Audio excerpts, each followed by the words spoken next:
नाही. तुमच्यासारखं पोटाची खळगी भरायला आणि बादशानं टाकलेल्या तुकड्यावर जगायला आलेली औलाद नाही. चुप हो जा हरामजादे, बहुत बोल रहा है तू.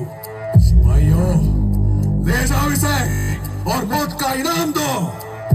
अरे सुकाळीच्या, अरे तू काय मला इनाम देणार? तुझी अवकात तरी आहे का? हा, अरे काल राज्याला माझ्या राजाच्या डोळ्यात माझ्यासाठी, या शिवनाव्यासाठी पाणी आलं.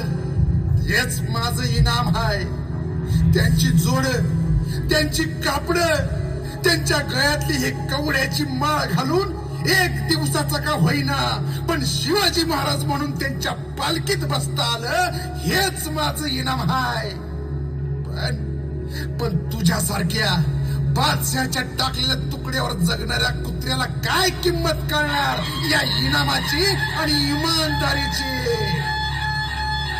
हरामजादे, देख क्या रहे हो सिपाहियों, मार डालो इसे. तुमच्या तर आता